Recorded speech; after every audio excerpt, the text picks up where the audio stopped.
just because. So what I'm going to go over in this class is the fun stuff. So like when you get your first transaction, I'm going to go over how you're going to upload all your forms and paperwork into our system so that they can be reviewed by the designated broker, which is Courtney Cooper. I'm not sure if you've had a chance to meet her yet, but the timing of all that and the organization of that, and then also how to submit a commission request. So that gets submitted to me, I send it to escrow, and we can make sure you get paid. Sounds great. An overview, I'm going to share my screen now.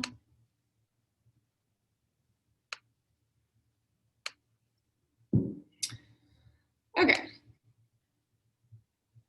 So I normally start out by asking, to make sure people have logged into Command. So, but I kind of already did that. Damien, I know you have. Adam, you'll get very familiar with Command in the next little bit here. But there's a couple ways to get there. And of course, I'm already logged in. But the first way would be to go to mykw.kw.com. And if you're not signed in, it'll give you a login prompt. And then this is kind of our older platform. So you'll use this probably less and less, but there is some good stuff here. Links to like logos and branding, which I can show you that later. But also if you hover over the technology tab, there's a little link that you can click Command and get there that way. I'm going to come back to this page later to show you some info on the KWLS, but I'm going to show you, I'm going to go into Command now. So and I'm going to just move this control panel thing. Okay. So the more direct way to get to Command is just by going to agent.kw.com.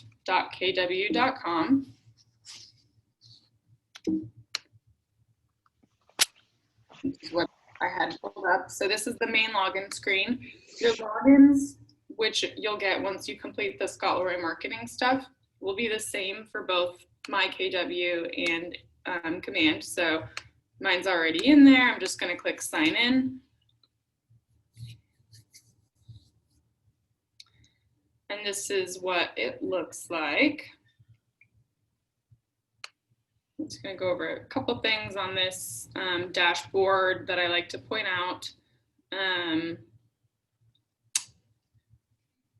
One thing I like to also mention is that you can use Command to any level that you want. There's like a minimum that you can use it, and there's more stuff that you can play around with and use it if you choose to do that. So one of those things would be like tasks. If you wanted to assign yourself tasks in here, whether that be related to like your client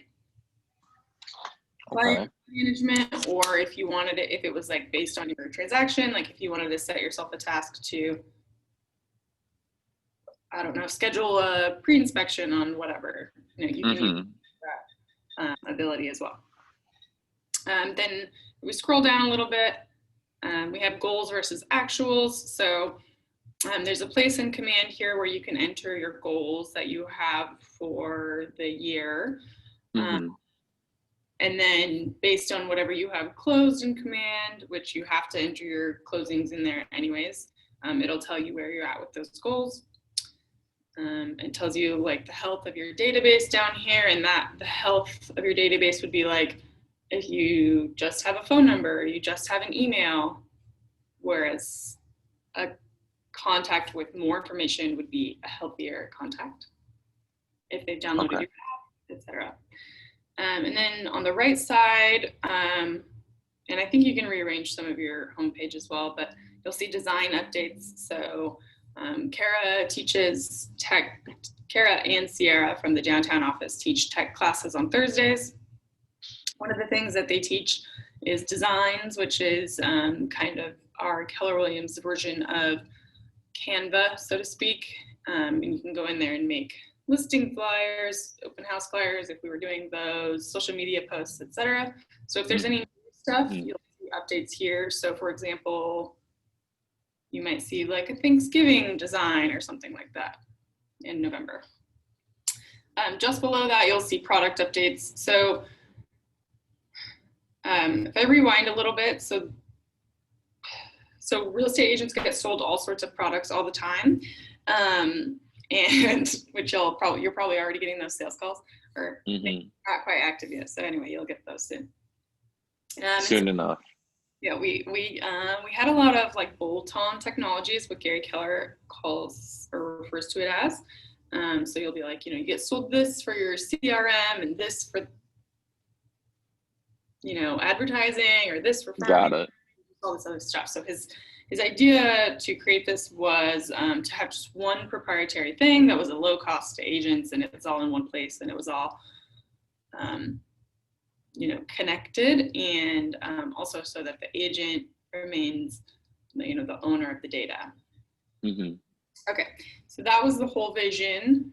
So we previously had some other programs to do some of these things, and the command just came out about a year or so ago. So what you're seeing now is like miles down the road from where it first started.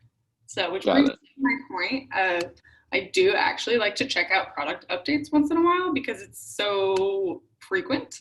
So they're constantly releasing new stuff or fixing things. So they'll do a release, for example here, fixed incorrect cropping of DBA logo for neighborhood videos. So I just like to check these things out every once in a while. That's where you'll find it, and see what's new with some of the products. Okay, so that's just the main overview of the homepage in Command. If I click this top left button where it's red and has KW, looks like we have someone else joining us. Hi, Javier. Hello. I think you already took this class. You're welcome to stay if you want, but Oh, really? yeah, I go over the same thing. Okay. But if you want to master it, you're more than welcome to stay on. Yeah, I'll just stand by and listen. Okay. Cool. Also, yeah, you guys feel free to ask questions as I go along here if you have any. So I clicked this red KW in the corner, and that pops out all of the names of these little icons over here in case you don't have them memorized yet. We're gonna, basically today we're gonna focus on opportunities. So I would consider each transaction an opportunity. So we'll get into that in a second. But first I'm gonna go into this contacts tab here.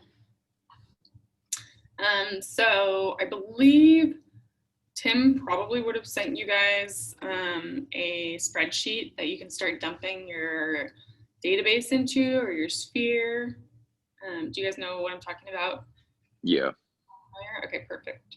So again, this is one of those things where you can use this at a higher level if you wanted to. I would especially encourage that because it's no extra cost to you guys now as you're just starting out. Like if you had like 120,000 people in your database, like you might want a different sort of product, but just getting started, this is awesome. So I would, as soon as you get activated, set up your Scholar marketing stuff, have them upload your database or that Excel or CSV file, and then they'll all be uploaded here. Alternatively, if you were like, I don't want to use this, and you just wanted to upload the contact for an opportunity to upload your transaction, you could do that as well. I suggest doing the former, like I mentioned, and getting as many contacts in there as you can.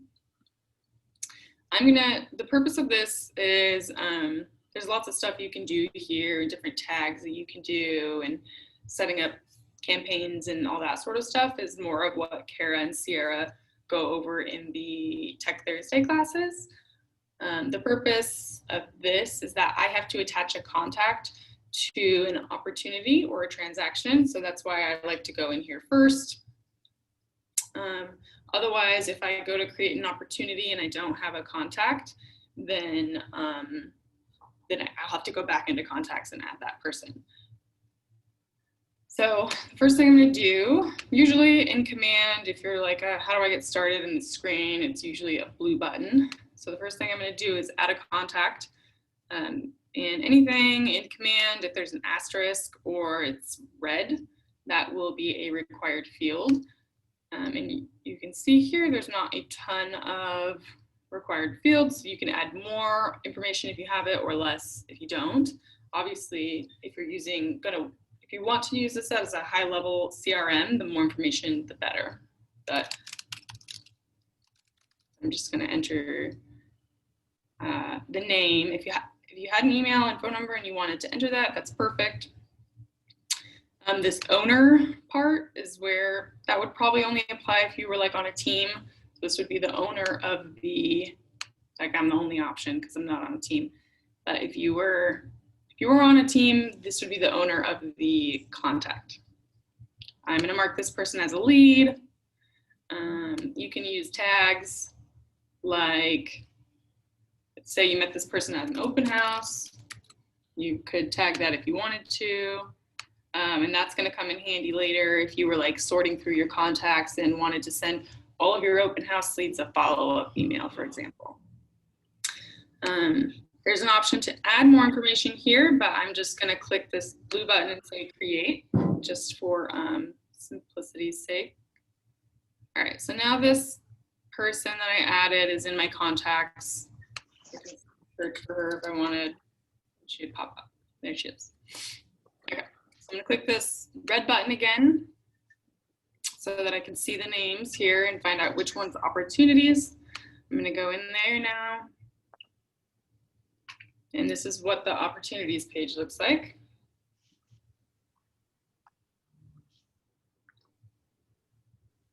I'll let that load a second. Okay. So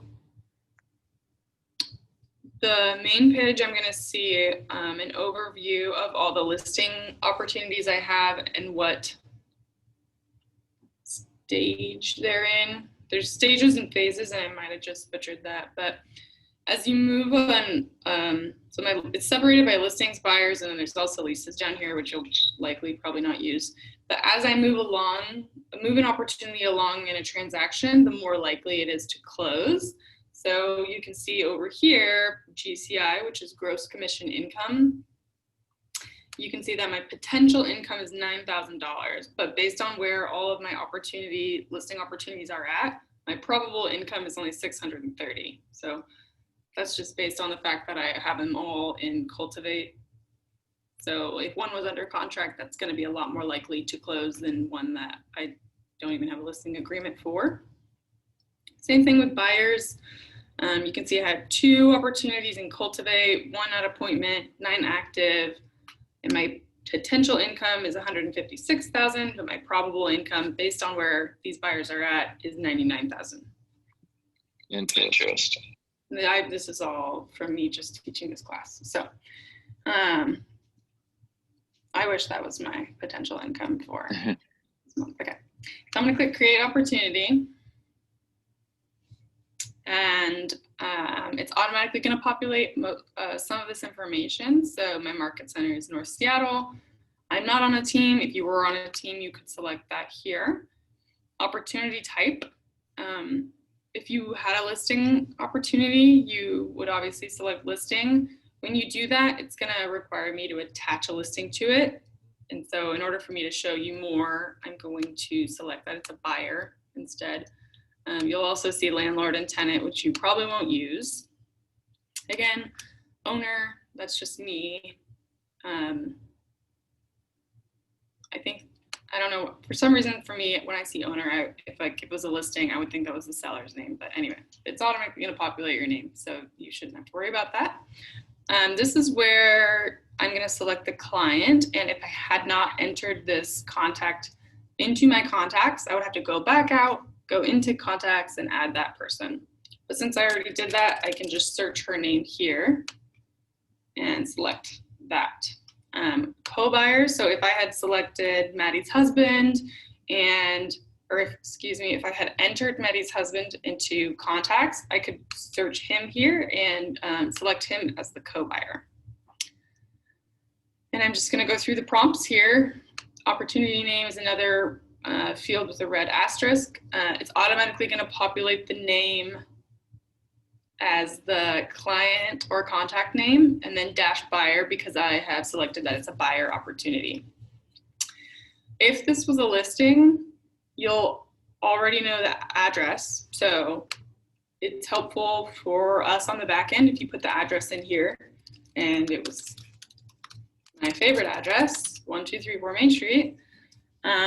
If you're working with a buyer, you might not have this information yet, and that's okay. You can rename the opportunity later, but it's also not super crucial, but anyway. Custom tags, again, this isn't required, but if you wanted to enter some tags in there, you could. Estimated close date, this might be really hard to tell if you're working with a buyer, but maybe your like goal is by the end of October. Time frame, I feel like that is useful. So I'm just gonna say, actually, I'm gonna select 3 months. Budget, again, this isn't required, but this is like useful information.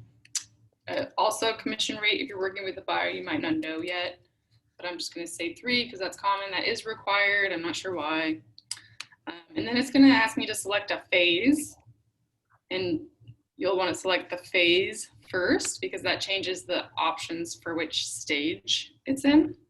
And I can never remember these, but I'm going to select that we are active, that we are in the active phase. And then I'm going to do the drop down to see what the options are for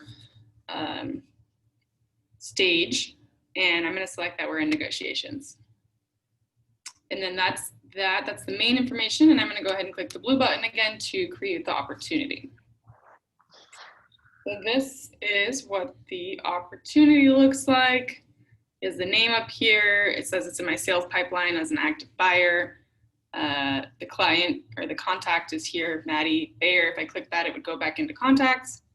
Maddie Bayer, buyer, 1234 Main Street. Okay, so this is kind of the panel dashboard here. So we're gonna go through, we're gonna look at the details page, buyer profile, documents, offers, and then you'll notice here we actually can't even click the commissions tab yet because we haven't entered any offer information.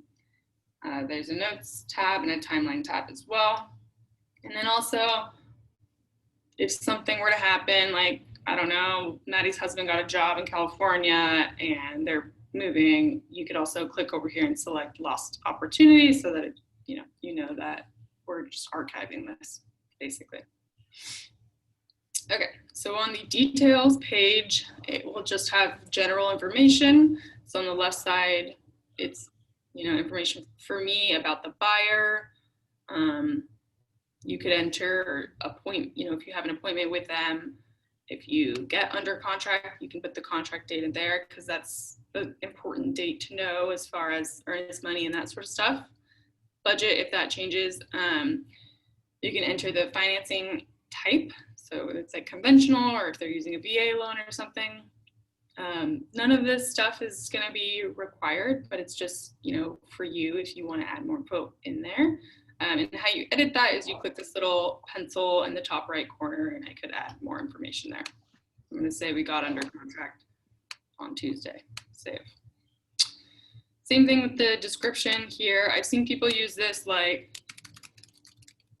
looking for waterfront on Bainbridge Island or something like that. You can use that however you like, or whatever makes sense for you. The property, I do think this is helpful. Again, it's not gonna stop you from progressing in the transaction if you don't enter the property. Actually, it might be incorrect on that. So I'll just be in practice of entering the information. I'm gonna click the little pencil to edit this, and we are in US. And then I'm gonna search for the property here.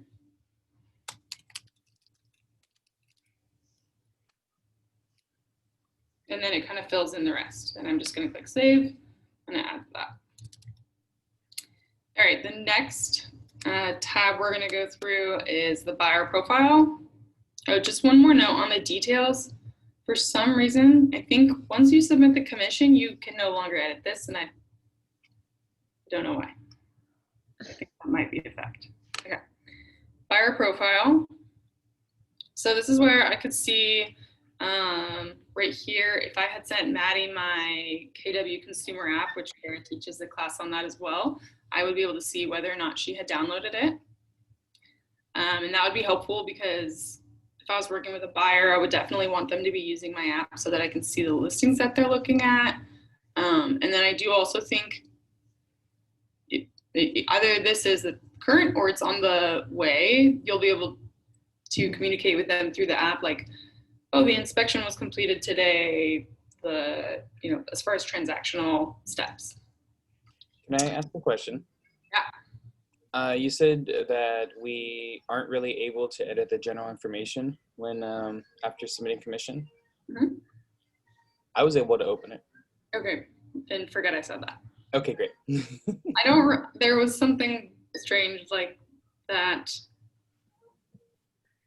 I mean, it looks like there's certain things that you can't change, but you It might can be definitely that. edit stuff. The contract clip date or the, Yeah. I don't know what it was. There was something interesting that came up with one of our agents.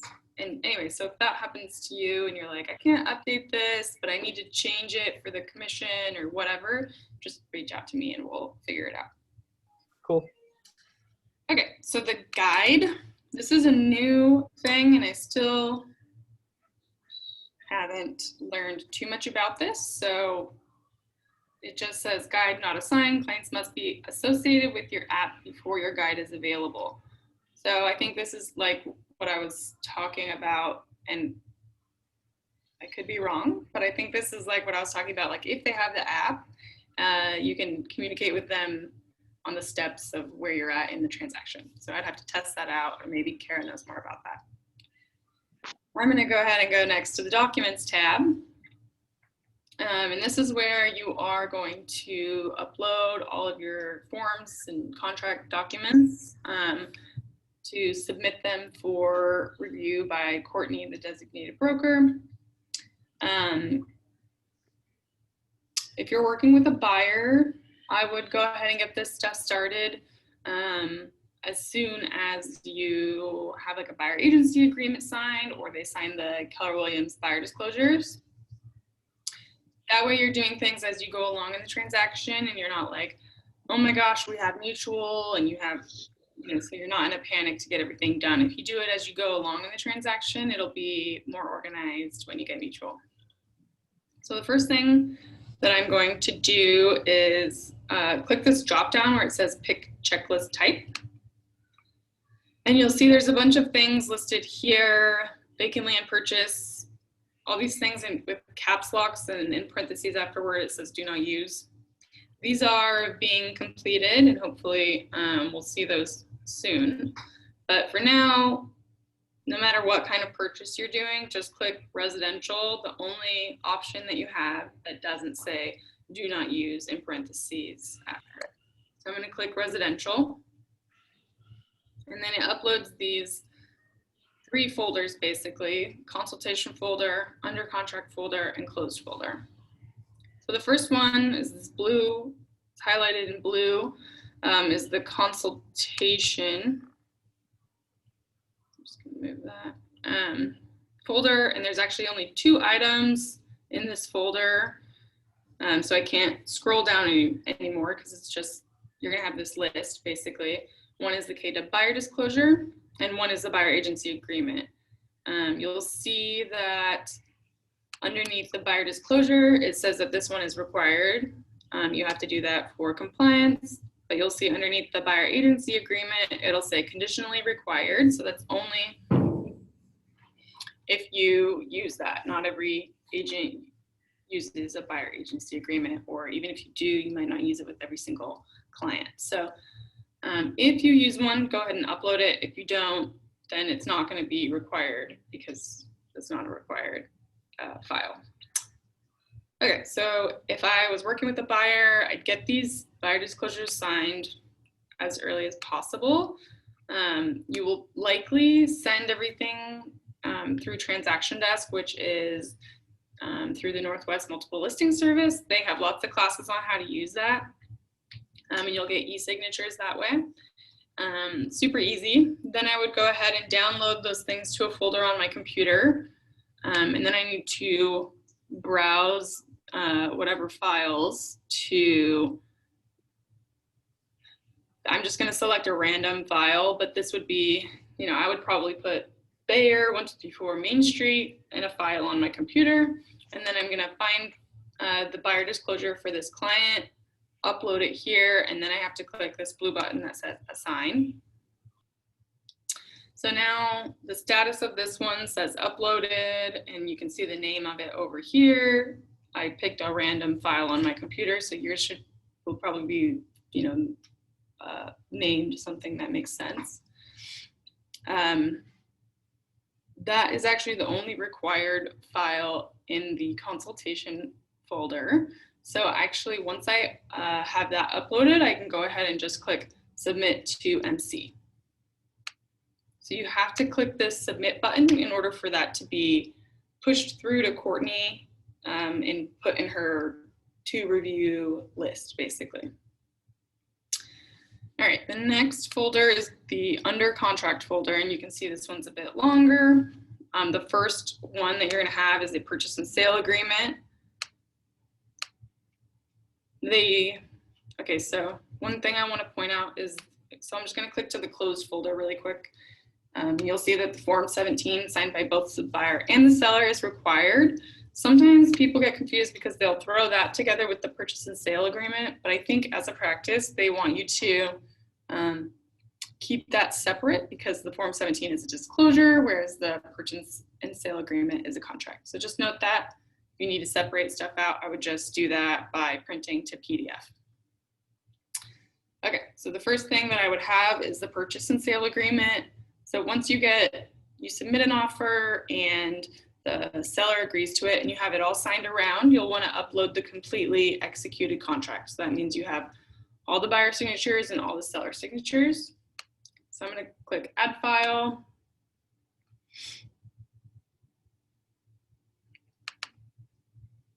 And I'm going to select the purchase and sale agreement on there and click save or assign. And now the status changes for that one that says uploaded, and I'll see that there. And I'm going to basically just go through and it'll prompt you with everything that you're going to need. If you have any questions, specific questions about what forms you need for a certain type of transaction, I would refer those to Courtney or Janine. And if you don't have their contact info, I can provide that for you.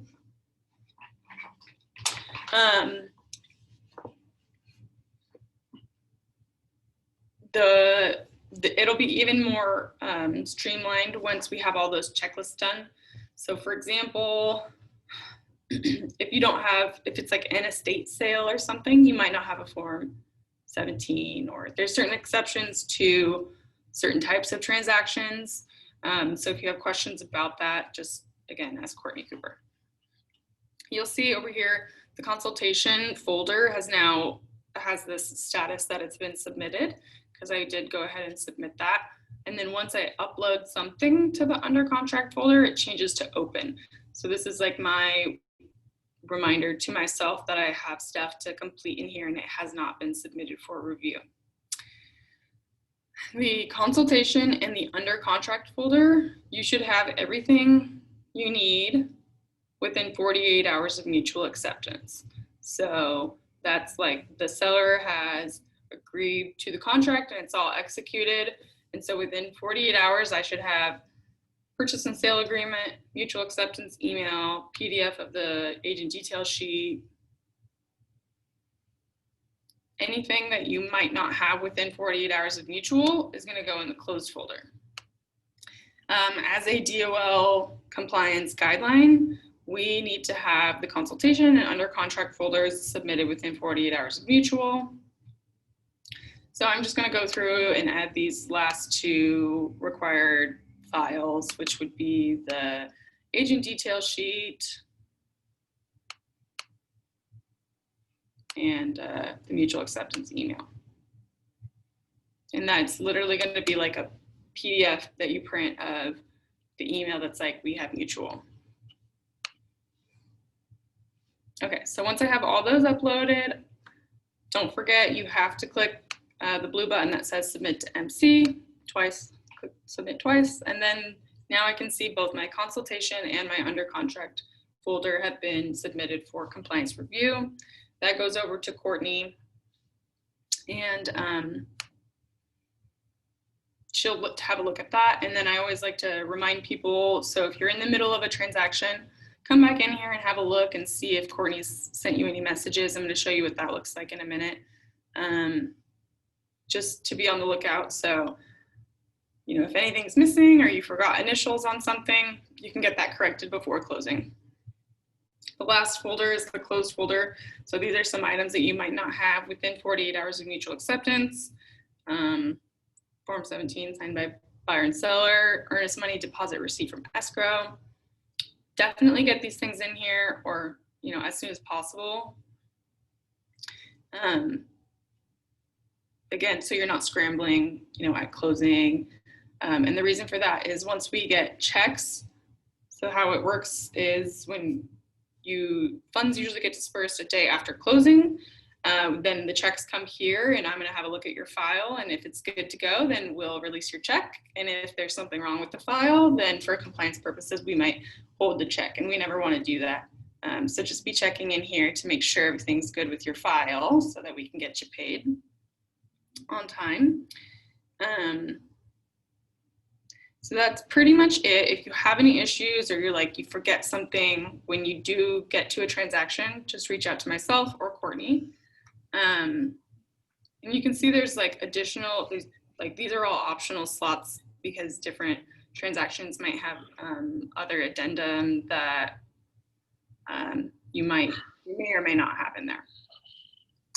I'm gonna just switch over really quick so you won't have access to see this, but I'm gonna show you what it looks like when Courtney reviews something for you. If you need, you can use me as an example. I can use my own. Oh yeah.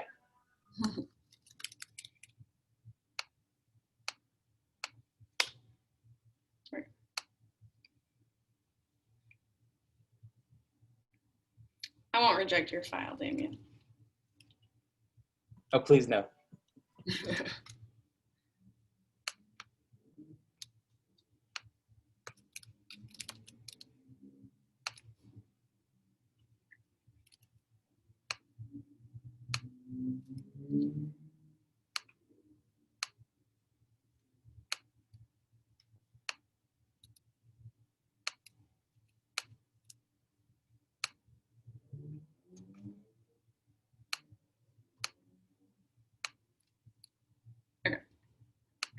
So I'm gonna flip back over. I'm gonna say I submitted this stuff. In a few days, I might check back in and see if Courtney's reviewed it.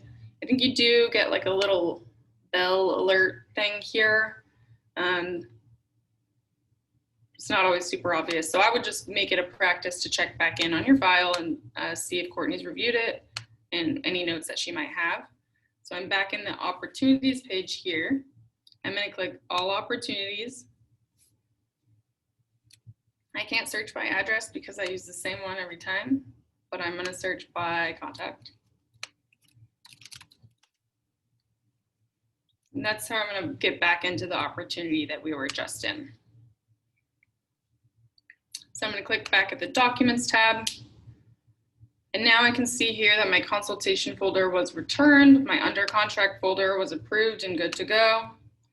And then I'll see the status. So if I had uploaded two, you would know which one because it's the status of this actual document. And if I hover over these comments, you'll see a note from Courtney that should say missing initials on such and such page of this document or whatever. And then if you have questions about that, you can reach out to her as well. And Courtney does a pretty good job. She'll usually also send an email just so you're aware if there's something needs to be corrected. Okay, so then if I got this, I would go make those corrections and then I will re-download that file and I'm gonna click these three dots over here on the right and say replace. So then I'm gonna go select the revised document, select replace, and now that changes to replaced. And I'm gonna go ahead and make sure you click the blue button again that says resubmit. So once all the corrections have been made, I can resubmit that for compliance review and it changes to resubmitted and it goes back to Courtney and she can have a look at that.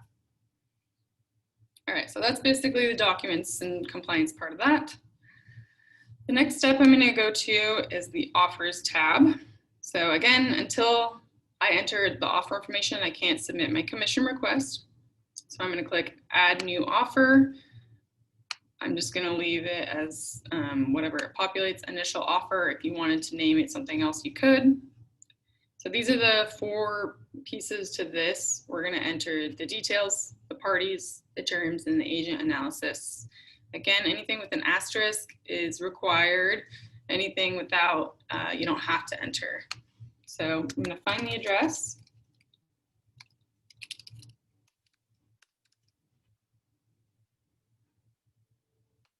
I don't know why now that says the Bowl of Edmonds, but anyway, I'm just going to select that. And then I'm going to click the blue button that says parties to go to the next part.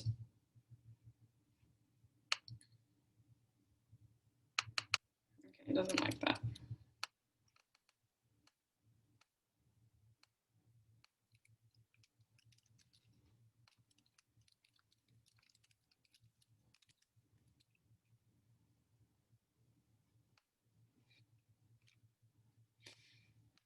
I don't know why it is, okay.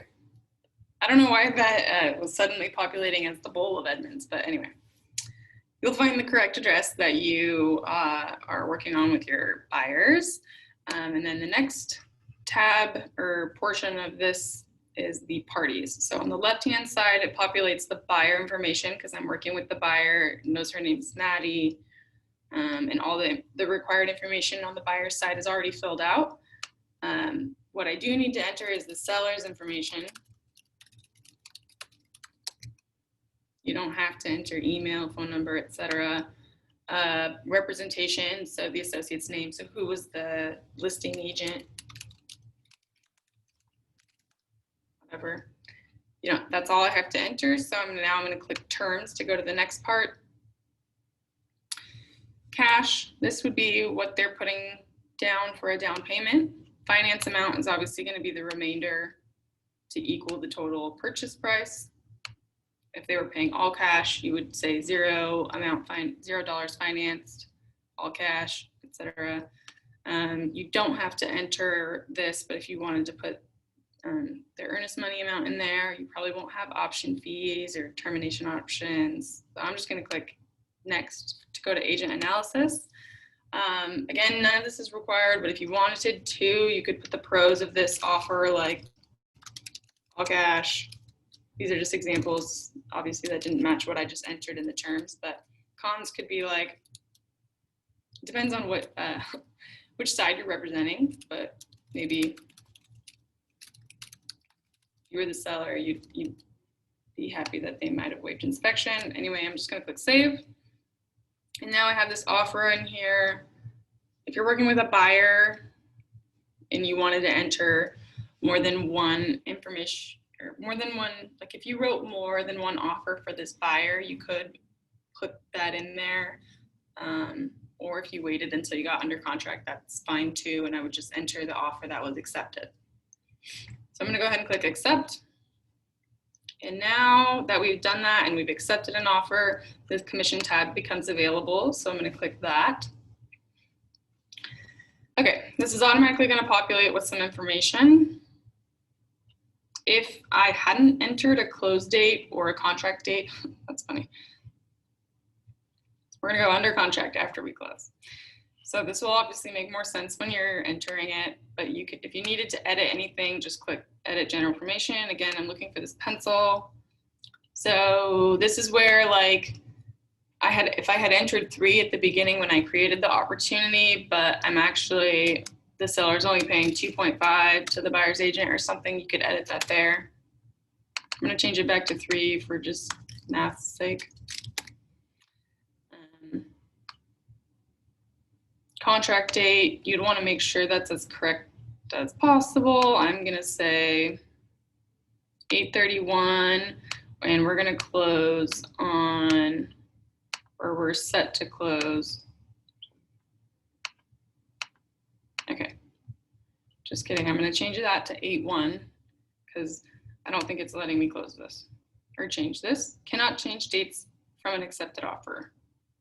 So this is maybe what I was thinking about previously.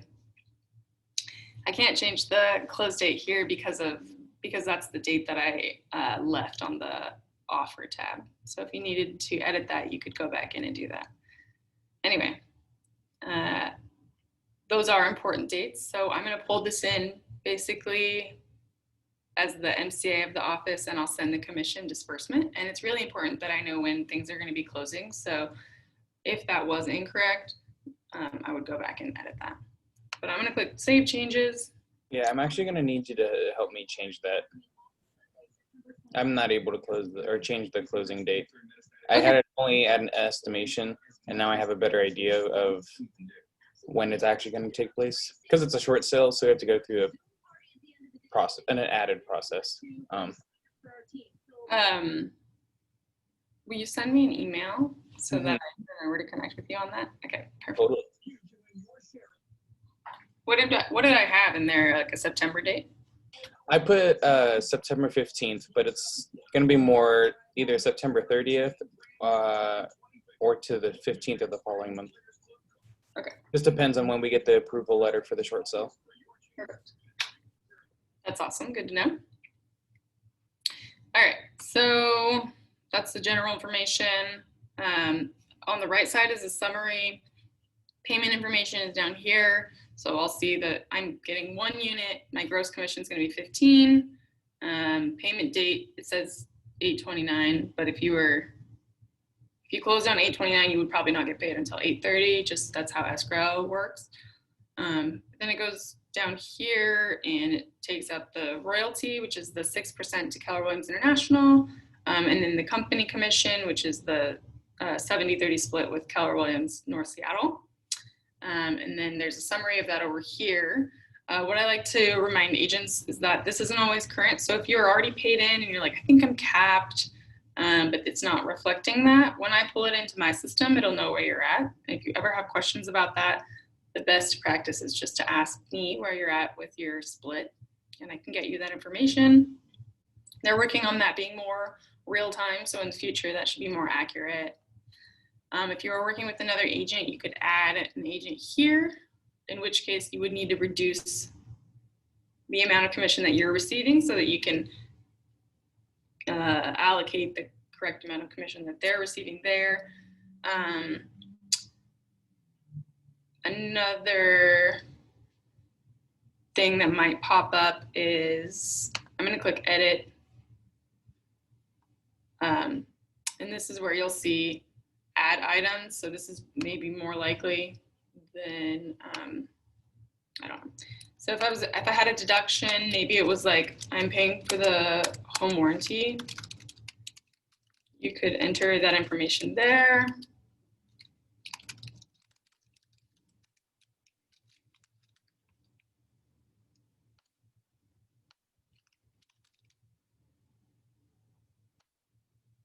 And add that. Then I'm going to click Save Changes. And now it reflects that I have this $250 home warranty deduction as well. So once I have all of the information for the payment in there, I'm going to go ahead and click Submit. If you don't click Submit, it doesn't get sent to me. It's prompting me again to say what I like to donate to KW Cares. So sure. Obviously, you don't have to. But then it updates and says your commission is under review by the MCA. So then that goes to me, and I pull it into my system, and then I send something. Oh, I forgot one thing. I can't change this now, but before you submit it, right below the summary on the right-hand side, there's an option to add a note. So if you can, right now we're working to make this a required field, but it's not currently. If you remember, if you forget, that's okay, because it's not required. But put the escrow email address here.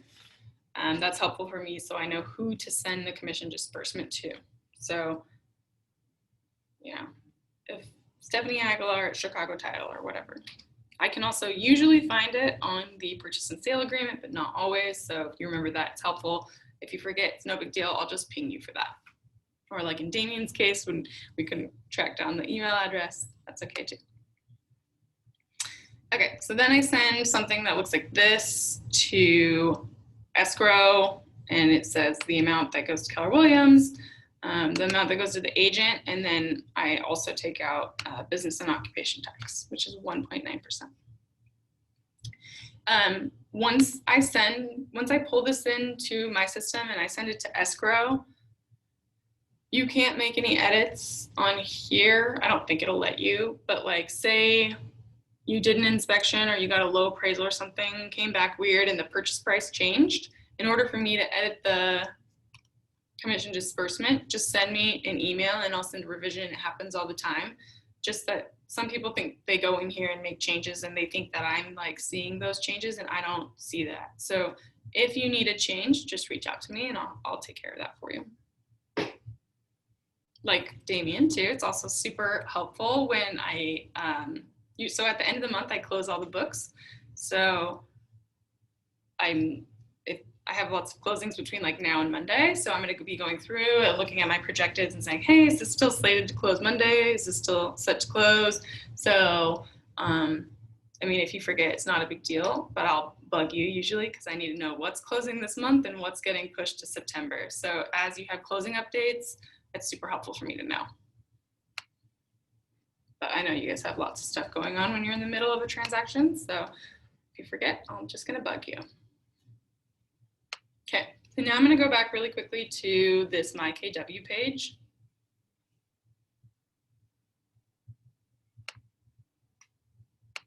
Sorry, okay. I just saw that there was something in the chat, but Javier just said he had to drop off. Okay, so this is the My KW page, and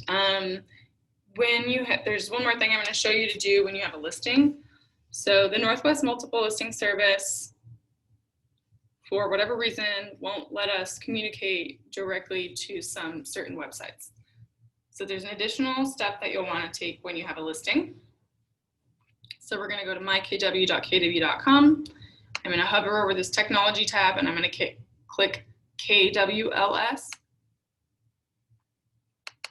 So when I have a listing, you'll do all the listing input, which you can take the classes through the Northwest Multiple on that. But additionally, you'll want to create the listing in the KWLS so that it syndicates to Zillow, Trulia, all of those like 300 plus websites or something like that. So this is a thing that's like an extra step that you definitely won't want to forget, because if your seller knows that the listing should be active and they don't see it on those websites, they'll get really upset, even though it's not super important, because agents can see everything that's in the multiple. If your seller doesn't see it on those websites, they're not going to be happy. So don't forget this step. It's a goal that this will hopefully be removed, but a lot of people in leadership are doing a lot to work with the board and the multiple to get this data IDX thing figured out. But in the meantime, this, I believe, updates. I'll have to check, but it does sync like every 12 hours. So say if I had a listing going active tomorrow morning, I could enter this up to 12 hours before, so like tonight. So I'm going to click create a listing. And you're just going to go through and enter all of the information on the listing like you normally would. Obviously, some of it has asterisks that it's going to be required and some of it doesn't. So the more information that you want to appear on those websites, then that's how you decide how much info you want to put in there. But I would enter the address, of course, the listing date, all that good stuff, the property type, the description, and you can usually just copy and paste this from whatever you're using on the multiple. And then I would click next, which it's not going to let me do because I don't have a bunch of information in there. Upload the photos, make sure you get that entered. We have it set up so that we don't have to approve your stuff. Once you submit it, it's good to go. Anyway, just an important step to remember to make sure your listings get entered or they syndicate to all those listing websites. And that is pretty much it. I don't think I forgot anything, but do either of you have any questions? Nope, I'm good. Not as of now. I'm sure when the time comes to fill in all that stuff, I'm sure I'll be bugging you about it. But as of currently, I'm good. It's a good problem to have. That means you have Yeah. transactions. So